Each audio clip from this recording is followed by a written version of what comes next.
We were somewhere around Barstow, on the edge of the desert, when the drugs began to take hold. I remember saying something like, "I feel a bit lightheaded, and maybe you should drive." And suddenly there was a terrible roar all around us, and the sky was full of what looked like huge bats, all swooping and screeching and diving around the car, which was going about 100 miles an hour with the top down to Las Vegas. And a voice was screaming, "Holy Jesus, what are these goddamn animals?" Then it was quiet again. My attorney had taken his shirt off and was pouring beer on his chest to facilitate the tanning process. "What the hell are you yelling about?" he muttered, staring up at the sun with his eyes closed and covered with wraparound Spanish sunglasses. "Never mind," I said. "It's your turn to drive." I hit the brakes and aimed the great red shark towards the shoulder of the highway. No point mentioning those bats, I thought. The poor bastard will see them soon enough. It was almost noon and we still had more than 100 miles to go. They would be tough miles. Very soon, I knew, we would both be completely twisted. But there was no going back and no time to rest. We would have to ride it out. Press registration for the fabulous Mint 400 was already underway, and we had to get there by 4 to claim our soundproof suit.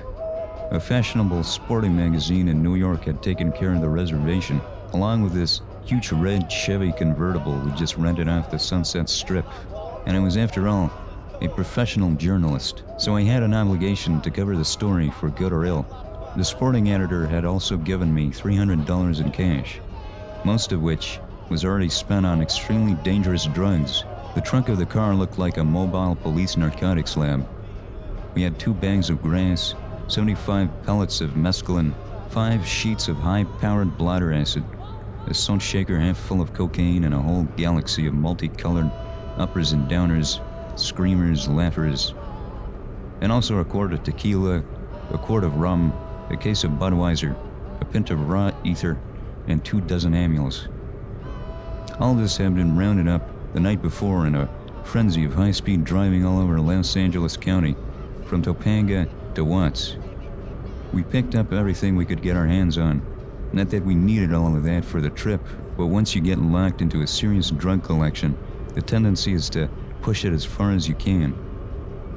The only thing that really worried me was the ether. There's nothing in the world more helpless and irresponsible and depraved than a man in the depths of an ether binge, and I knew we'd get into that round stuff pretty soon, probably at the next gas station.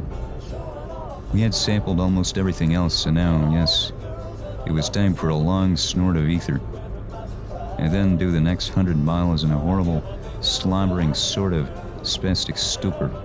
The only way to keep alert on ether is to do up a lot of amules. Not all at once, but steadily, just enough to maintain the focus at 90 miles an hour through Barstow.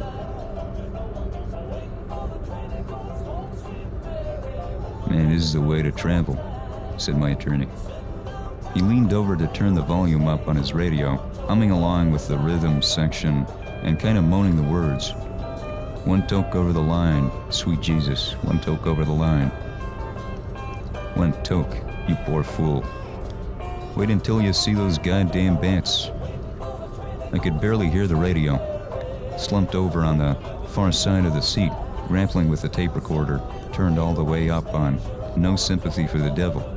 That was the only tape we had, so we played it constantly, over and over, as a kind of demented counterpoint to the radio, and also to maintain our rhythm on the road.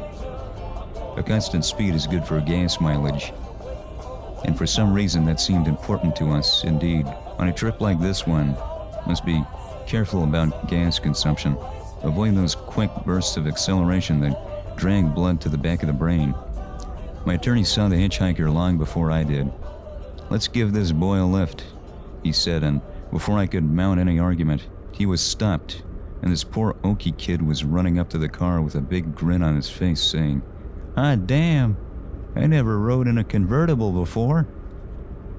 "Is that right?" I said. "Well, I guess you're about ready, eh?" The kid nodded eagerly as we roared off. "We're your friends," said my attorney. "We're not like the others." "Oh, Christ," I thought. "He's gone around the bend. No more of that talk," I said sharply, "or I'll put the leeches on you." He grinned, seeming to understand. Lucky. The noise in the car was so awful, between the wind and the radio and the tape machine, that the kid in the back seat couldn't hear a word we were saying. Or could he? How long can we maintain? I wondered. How long before one of us starts raving and jabbering at this boy? What will he think then? This same lonely desert was the last known home of the Manson family.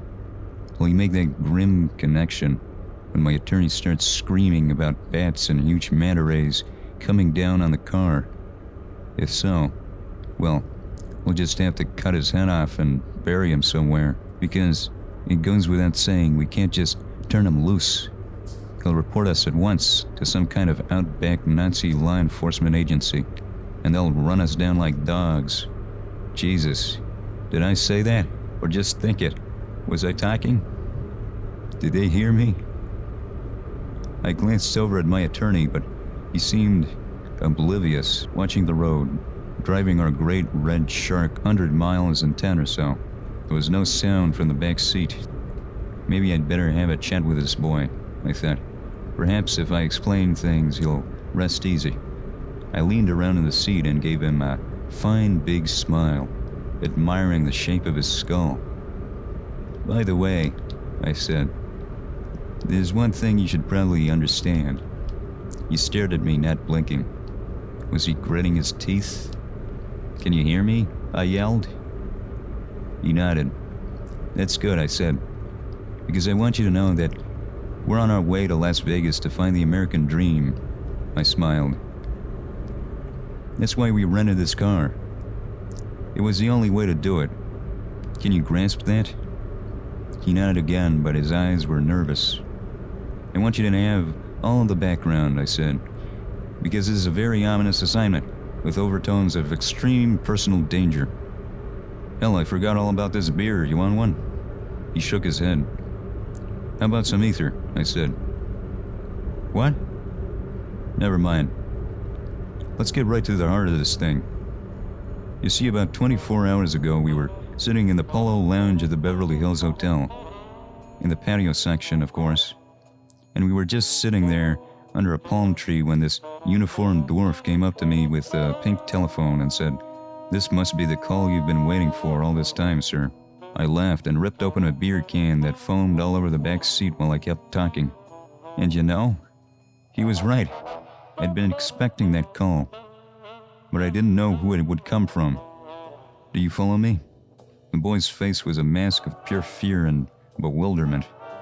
I blundered on. I want you to understand that this man at the wheel is my attorney. He's not just some dingbat I found on the strip. Shit, look at him. He doesn't look like you or me, right? That's because he's a foreigner. I think he's probably Samoan. But it doesn't matter, does it? Are you prejudiced? Oh, hell no, he bluttered. I didn't think so, I said. Because in spite of his race, this man is extremely valuable to me. I glanced over at my attorney, but his mind was somewhere else. I wanked the back of the driver's seat with my fist. This is important, goddammit. The car swerved sickeningly, then straightened out. Keep your hands off my fucking neck, my attorney screamed. The kid in the back looked like he was ready to jump right out of the car and take his chances. Our vibrations were getting nasty, but why? I was puzzled, frustrated. Was there no communication in this car? Had we deteriorated to the level of dumb beasts? Because the story was true. I was certain of that. And it was extremely important, I felt, for the meaning of our journey to be made absolutely clear. We had actually been sitting there in the Polo Lounge for many hours, drinking Singapore slings with a mezcal on the side and a beer chaser. And when the call came, I was ready. The dwarf approached our table cautiously, I recall. And when he handed me the pink telephone, I said nothing, merely listened, and then I hung up. Turning to face my attorney, that was headquarters, I said, "They want us to go to Las Vegas, at once, and make contact with a Portuguese photographer named Lacerda. He'll have the details. All I have to do is check into my suit and he'll seek me out." My attorney said nothing for a moment. Then he suddenly came alive in his chair. "God, hell," he exclaimed. I think I see the pattern. This one sounds like real trouble. He tucked his khaki undershirt into his white rayon bell-bottoms and called for more drinks.